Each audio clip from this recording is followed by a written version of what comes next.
What's up everyone and welcome back to the MMA Insight. After a dominant win over Diego Lopez last night, Alex Volkanovski took accountability for how title shots have been handled in the featherweight division. He said he doesn't want to hand out opportunities the way they were given in the past, specifically moving away from situations like another Lopez title shot. A lot of MMA fans already viewed that matchup as undeserved, and the champ openly admitted that going forward, title fights need to be earned, not based on storylines, narratives, or convenience. Volk pointed directly at Movsar Evloev and Lerone Murphy as the most deserving contenders in the division right now, saying those are the featherweights who have truly earned their place in the title conversation. A matchup between Evloev and Murphy is now being discussed as a potential title eliminator, which would finally bring some clarity to the division. The champion also reacted to the idea of Arman Tsarukyan dropping down in weight and challenging him, adding yet another layer of chaos to an already crowded featherweight picture. But for now, the spotlight is firmly on Movsar and Lerone. That matchup is gaining real momentum, and it feels like the most logical next step toward a title shot. At the same time, Aljamain Sterling is quietly putting together a strong run at featherweight, stacking wins without much noise, and slowly positioning himself as a serious factor in the division. I've got a responsibility. I talk about having a responsibility as a champion.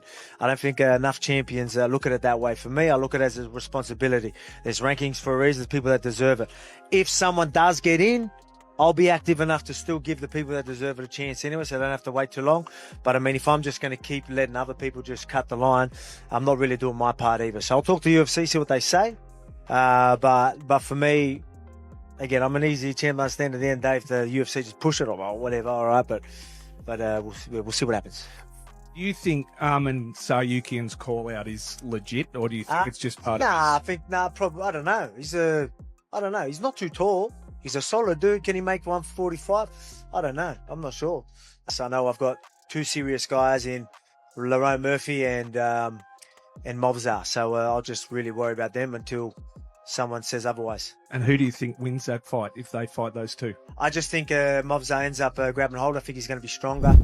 Just a week ago, Khamzat Chimaev sent shockwaves through the MMA world with some unexpected comments aimed at lightweight champion Ilia Topuria. Up until that moment, the two had publicly shown nothing but mutual respect, often running into each other at UFC events, cornering shared teammates, and keeping their friendship visible both in interviews and behind the scenes. The spark came after a post began circulating online, claiming that Topuria had submitted Chimaev during training. The middleweight champ quickly fired back, mocking Topuria's height and size, saying that even in his dreams, someone half his height and half his weight couldn't choke him. Fans were stunned by how personal the jab felt, especially because it shattered the long-standing narrative of camaraderie between the two fighters. Now, a full week has passed since those comments, and Ilia had stayed completely silent until now. In his latest appearance, El Matador finally responded, pushing back against Chimaev's remarks. He disagreed with Khamzat's take on wrestling and made it clear that his grappling skills are massively underrated, signaling that he's ready to defend his reputation and let his skills do the talking.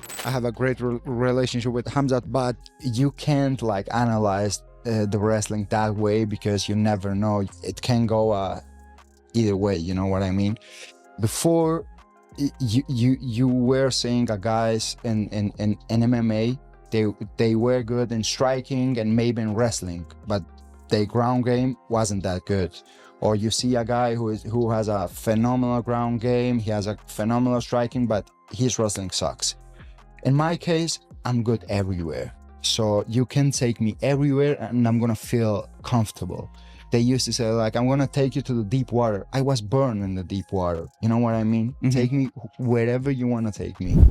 Benoit Saint Denis has officially inserted himself into the lightweight title conversation, calling out Arman Tsarukyan for his #1 contender spot. If not Arman, BSD says he wants the winner of the upcoming Gaethje versus Topuria title unification bout, believing he's done more than enough to earn a shot at the belt. Saint Denis also says he's fully reverted to his old, aggressive seek and destroy style, and he plans on leaning into it, and his recent win over Dan Hooker showed exactly why people are starting to take him seriously. seriously. The victory came by way of a brutal ground and pound finish, showcasing his ability to overwhelm opponents and close fights decisively. Media members and MMA insiders have praised his momentum, finishing instincts, and rapidly evolving skill set, solidifying him as a legitimate threat in the lightweight division, even though his next fight hasn't been officially booked yet. The call out of Tsarukyan has already sparked plenty of buzz, especially with Arman likely waiting on the outcome of the Ilia Topuria versus Justin Gaethje clash. A fight against Saint Denis makes sense from both a timing and divisional standpoint. This could be the first real step in what many see as a serious title run for Benoit, though there's no denying he'd be facing an incredibly tough test against an elite fighter like Tsarukyan.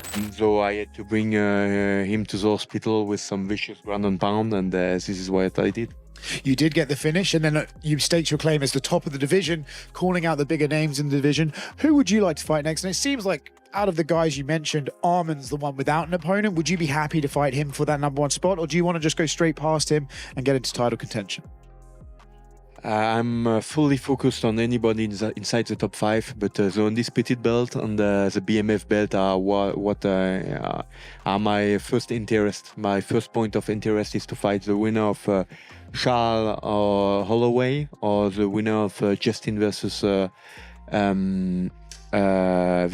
Ilia. But if it has to happen, I will fight Arman, of course, and I will take a spot. Another name forcing his way into the featherweight title conversation is Silva. Fresh off a gritty unanimous decision win over Arnold Allen at UFC 324 last weekend, Silva outlasted a calculated striker in a back-and-forth war, showcasing improved cardio, durability, and power over 5 hard rounds. That win pushed Silva even closer to true contender status. It wasn't flashy, but it proved he can hang with elite-level competition and still finish strong, boosting his stock in a stacked 145-pound division. And now, in a new social media video that's already gaining traction, Silva didn't hold back. He went straight at the champion, Alex Volkanovski, mocking Volk's recent comments about Movsar Evloev deserving the next title shot. Silva is calling complete BS on that idea, positioning himself as the more dangerous and far more exciting option. He says he's ready to shake the division up, and he even dropped a bold warning, revealing plans to head into camp with Ilia Topuria to sharpen his skills, specifically with the goal of breaking Volkanovski when the time comes. Silva sees an aging legend in Volk, coming off brutal wars and a rematch win over Diego Lopez, and believes he's vulnerable to Silva's one-punch knockout power. And Silva isn't interested in waiting his turn. He's not lining up politely. He's coming for everything. Let's hear him say it in his own words. Roll the clip. Aqui, ó, o bagulho é o seguinte. Tô ligado que o Volkanovski tá pedindo aí Evloev, não sei o quê. Tá pedindo os caras pra ele não se machucar, tá ligado? Irmão, sinto muito te informar. Se você quiser ficar de boa, sem se machucar, eu te entendo. Mas se você quiser lutar com um cara que fala, lógico, tranquilo. Porque eu E sinto vou te que falar mais. o- Vou lá fazer o quê? Com Topuria pra te quebrar. ele foi muito suave. Já vou te avisando, hein? Já tá muito Já forte. vou te avisando. Eu vou lá pra... Ô, cadê meu empresário? Ô, pede um help lá pro Topuria, que eu vou lá fazer o camp com o Topuria pra quebrar o Volkanovski. Eric, Fight fans, how interested are you in seeing Silva fight for? Or would you prefer someone like Movsar or Lerone get the next title shot? And what about Aljo? Leave your thoughts and predictions in comments below. And that's going to wrap it up for the news. Thanks for watching. For daily MMA news and content, subscribe to MMA Analysts and click the bell icon to be notified when we post videos. Here are the 3 top comments from last video. The first one from Seth Christian, 3056. Khabib truly doesn't need the money even if it's that large, and he doesn't seem like the type of person to go against his word or principles for I hold zero weight into that idea happening. The second one from Sunflower DJ 9 I says Makhachev apparently vacated the belt because he didn't want to face Topuria. He must have thought Topuria would beat him the way Alex beat Ankalaev. Lots of upset fans now, but in the end, every fighter is beatable. And the last one is from Wheelman Stan. Bobby is full of it, but I love to hear him speak. Alex should win, but man, how many times have we seen the best strikers fail at knocking out a Dagestani? How many times has the Dagestani defeated the Brazilian? Haha, I want to see those stats. It's two guys that you don't bet against, and now they're facing each other. It's crazy how Conor can lose and lose and lose and lose, yet can demand more money for a effing once-in-a-century White House fight. Those were the top comments from last video. If you want to be featured in the next one, all you have to do is comment down below. And if you missed yesterday's news, click the video on screen right now to get caught up. See you in the next video.